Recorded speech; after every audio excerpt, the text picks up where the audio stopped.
Your tweens and teens wanting to be free, and you're wanting them to stay safe. Plus, all of this is happening, of course, within the context of the many changes that happen in kids' brains and bodies as they enter adolescence, all of which contribute to high emotionality, increased reactivity, and noticeable egocentrism. This might remind you of the toddler years for good reason, except that unlike when they were toddlers, your kids now have a peer group, and it's developmentally appropriate and expected that those peers will wield an increasing amount of influence over their thoughts, feelings, and behaviors as they get older. Tweens and teens test boundaries, they break household rules, they push us to our limits. They're supposed to.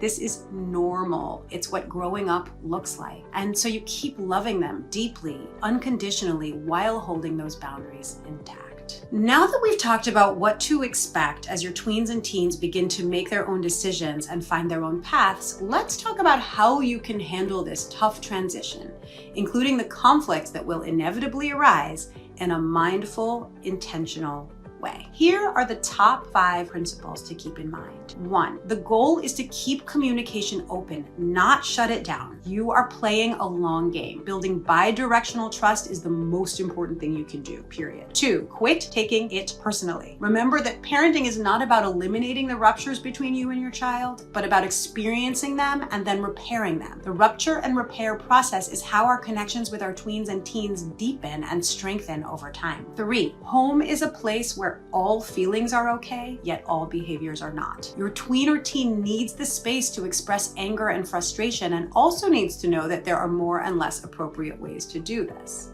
4, the rules and expectations you establish in your family should reflect your values rather than be about power struggles. 5, always remember the importance of timing. Teaching and learning cannot happen effectively in the heat of the moment when tempers are running high. How you respond during a conflict is going to differ from conversations you may choose to have afterward. Keeping in mind these 5 principles, here are some surefire tips, tools, and strategies for handling potentially difficult moments and interactions with your tween or teen. 1, validate their feelings rather than making a case for their own, even when they feel silly to you or don't align with a current value of yours. So for example, it sounds like missing that party is going to have a really bad impact on your social life. Instead of, oh, come on, it's one party. It's not like it's going to make or break your whole social life. 2, use statements that follow this structure. When you X, I feel Y. So for example, when you stay out past curfew without texting, I feel as though I can't trust you and I get scared. This models that actions have an impact even when that impact is unintentional. 3, have conversations in casual settings, perhaps when you don't have to look at each other, for example, in the car. Pressure is lower, your tween or teen is less on the spot. 4, along these lines, instead of asking direct questions, use statements that start with, I wonder if, to raise a possibility that encourages dialogue rather than demands an answer. So for example, I wonder if it felt like your friends would think you were a loser if you mentioned your curfew right as they were planning to go to another party. And 5, remember that you are responsible for setting limits and your child is responsible for having feelings about that.